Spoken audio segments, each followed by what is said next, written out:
दिया। हिंदू मुस्लिम सिख ईसाई सबको समान लिखा है, मिटाकर जाति भेदभाव बाबा साहब ने संविधान लिखा है। इसलिए मेरी बातचीत का केंद्र क्या है? भारत का संविधान।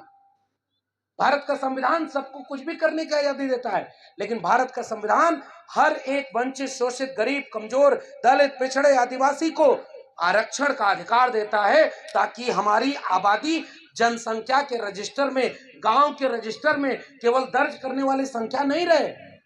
हमारी जितनी आबादी है उतनी आबादी को हमारा हिस्सा चाहिए, तब सबका भारत बनेगा। हम केवल संख्या नहीं है, हम अपना हक और अधिकार भी लेंगे, और उस अधिकार को लेने का रास्ता कौन देगा? भारत का संविधान देगा। और उसके लिए जरूरत क्या है? आपको आरक्षण मिला, आरक्षण मिला तो आपके लोग पढ़ लिख करके नौकरी पाए, हमारे जैसे लोग शिक्षा पाए। इलाहाबाद यूनिवर्सिटी टॉप किया, दिल्ली विश्वविद्यालय में 15 साल पढ़ाया। मैं तो हर मंच पर एक स्वीकार करता हूं कि अगर भारत का संविधान और मंडल कमीशन इस देश में लागू न होता तो मेरे जैसे जाने कितने लोग कहीं गाय भैंस चरा रहे होते, कहीं खेत में मजदूरी कर रहे होते, वो इतने पदों पर पहुंच ही नहीं पाते, क्योंकि भारत का संविधान और मंडल कमीशन ने उनको हक दिया था। क्योंकि हक लोग छीन रहे थे, इसका मतलब ये नहीं है कि कोई हक नहीं दिया था। अब जैसे एक डिबेट आती है कि ओबीसी समाज के लोग कहते हैं खुद को कि छत्री हैं, तो कुछ लोग नाराज आते हैं, अरे ऐसे कैसे, तुमको कौन छत्री मानता है? मैं इसका एक उदाहरण देता हूं, कुछ छोटी छोटी बातें बता रहा हूं। ओबीसी समाज में जितनी जातियां आती हैं, चाहे वो यादव हो, चाहे मौर्य हो, चाहे कुर्मी हो, चाहे निषाद हो, चाहे राजभर हो, चाहे कश्यप हो, कोई जाति ऐसी बता दीजिए, पुराने बड़े लोग बैठे हुए हैं, कोई जाति ऐसी बता दीजिए जिसमें शासक वर्ग न रहा हो, राजघराना न रहा हो, सबके राजा थे।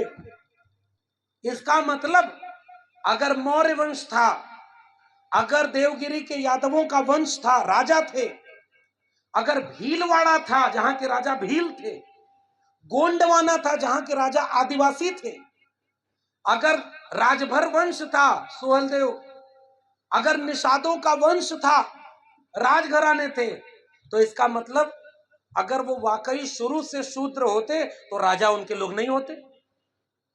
उनको जबरदस्ती शूद्र बनाया गया है। इसलिए मैं एक सुझाव, ये मेरा कहना है, आप लोग सहमत हो तो इसको मानिएगा। आज की तारीख में जिसके पास जमीन है, जिसके पास कृषि पशुपालन है, उसको आप कहिए तुम शूद्र हो, नहीं मानेगा। हम कैसे शूद्र हो, हमारा कौन शोषण किया है? नहीं मानते लोग। हम एक बात कहते हैं कि हम इस जातिवादी वर्ण व्यवस्था को ही नकारते हैं। न तुम श्रेष्ठ हो और न इस वर्ण व्यवस्था के नाते कोई शूद्र है, सब बराबर है, क्योंकि हम भारत के संविधान को मानते हैं। और एक बात क्यों कही थी बाबा साहब ने, मान्यवर कांशीराम ने, जाओ अपने घर की दीवारों पर लिख दो कि तुम इस देश के शासक हो, तुम्हें हुक्मरान बनना है, क्योंकि तुम पहले हुक्मरान थे, बाद में आपको गुलाम बनाया गया। और गुलाम कैसे बनाया गया? समझदार को इशारा काफी। जिसके पिताजी मुख्यमंत्री रहे हो, जो खुद मुख्यमंत्री रहे हो, विदेश से पढ़ाई पढ़ के आए हो, और मुख्यमंत्री आवाज छूटा तो गंगा जल से घर धुलवा करके अपमानित करने का काम किया कि हमारी नजर में देखो तुम क्या हो। ये होती है वर्ण व्यवस्था जो मानसिकता में भरी हुई है। वर्ण व्यवस्था ये होती है कि बिहार में जब मुख्यमंत्री थे बीपी मंडल, और वहां गंगा में आग लग गई क्योंकि तेल रिस गया था।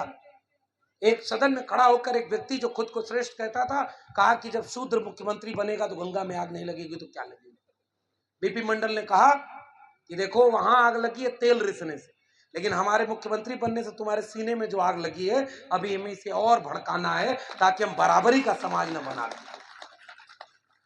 राम नरेश यादव यहां मुख्यमंत्री थे। मैं क्यों ये इतिहास बता रहा हूं? ये पिछले 100-200 साल का सारा कूड़ा कचरा हमारे ऊपर ढकेल दिया गया। इसलिए राम नरेश वापस जाओ, वापस जाके भैंस चराओ। क्यों राम नरेश यादव को बोला गया? अगर वो भी राजघराने से थे, अपमानित करने के लिए। दिल्ली से चमड़ा भेजा संदेश, बार बनावे कर्पूरी और भैंस चरावे राम नरेश, अपमानित करने के लिए। आज ये लड़ाई कैसे आगे लड़ी जाए? मेरे सम्मानित बड़े बूढ़े बुजुर्गों, या आखिरी बात कह के विदा लूंगा। मेरा मानना है कि जितने भी लोग हाथ से मेहनत करते हैं ना, श्रम करते हैं ना, हम सारे एक लोग हैं। जगदेव बाबू और राम स्वरूप वर्मा के यहां वो एक शब्द आता है श्रमजीवी, और दूसरे के लिए वो प्रयोग करते हैं परजीवी। श्रमजीवी कौन? जो मेहनत करके अपना पेट भरे और दूसरों का भी पेट भरे। और परजीवी कौन? जो दूसरे के ऊपर जीवित रहे। अब बताइए, श्रमजीवी में 90% लोग आ गए कि नहीं आ गए? जाति खत्म करिए, जमात बदलिए।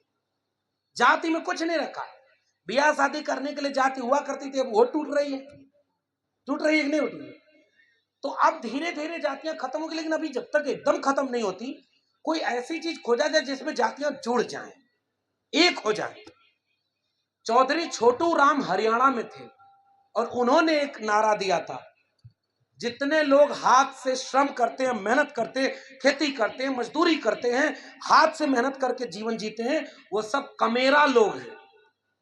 इसी बात को सोनेलाल पटेल जी जो यूपी में थे, मान्यवर कांशीराम के बाद वो लोग निकले थे, उन लोगों ने भी कमेरा कहा। चौधरी छोटू राम से आगे आया। और बाकी वो जो कह रहे हैं कि जो कमेरा लोगों की मेहनत पर जीवन है, उनको लुटेरा कहा। अब आजकल नई परिभाषा में कुछ लोग उसको पीडीए भी कहते हैं, पिछड़ा, दलित और अल्पसंख्यक। मुझे लगता है ये जो एकता है, 90% हाथ से मेहनत करने वालों, वर्ण व्यवस्था को नकारो, हम कुछ नहीं है। हम 90% कमेरा हैं जो मेहनत करके एक एक रोटी खाते हैं और अपनी मेहनत से पूरी दुनिया का पेट भरते हैं। अब अपनी मेहनत से संविधान को बचाएंगे और जाति जनगणना करा के जिसकी जितनी संख्या भारी, उसकी उतनी हिस्सेदारी करवाएंगे। एक सूत्र, एक फार्मूला, बहुत इतिहास की बात करने का कोई मतलब नहीं है।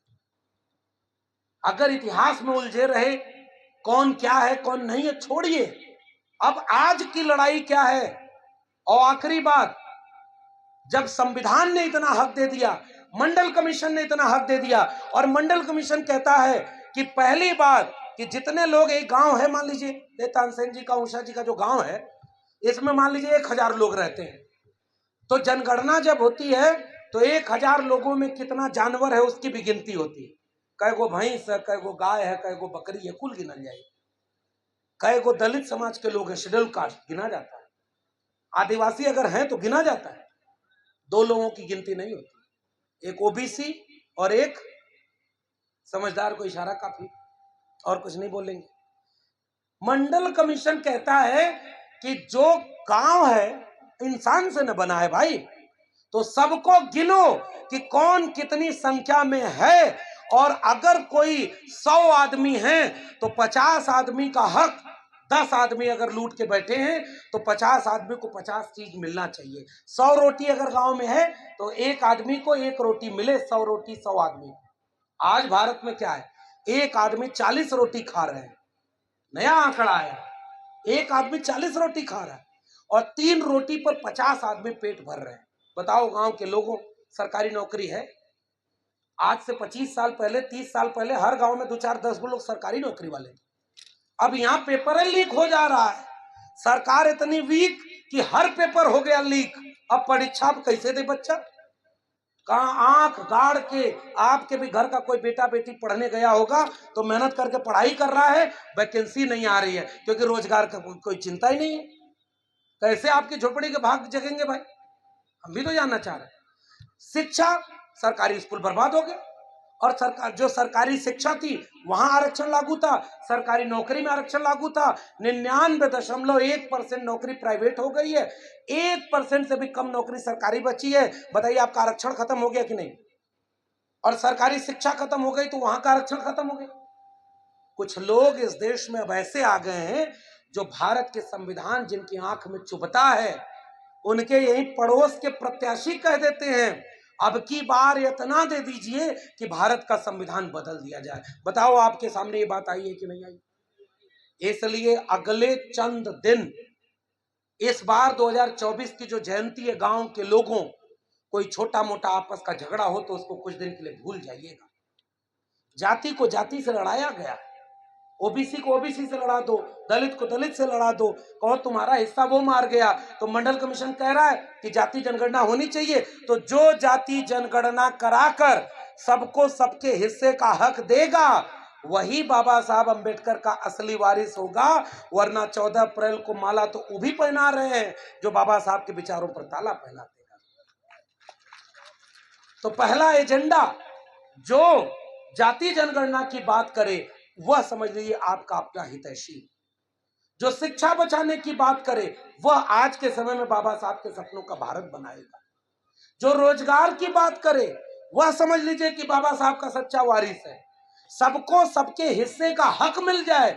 नौकरी अगर 100 लोगों की है तो सबको मिले, रोजगार सबको मिले। आज 5 किलो अनाज लेकर रख लिया करिए, आपका ही है। कोई अपने मामा फूफा घर से नहीं लाया है, वो आपके टैक्स का पैसा है जिससे 5 किलो अनाज आपको मिल रहा है, इसलिए उसका अपमान नहीं करना है।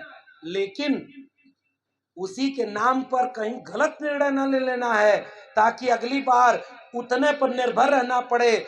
निर्भर निर्णय इस तरह से लीजिएगा कि अगली बार आप अपने खेत में 50 किलो अनाज पैदा कर सके, उसका निर्णय लीजिएगा। तब जाकर के मानिए कि अपनी मेहनत से अपना हक मिलेगा, तब बाबा साहब के सपनों का भारत बनेगा।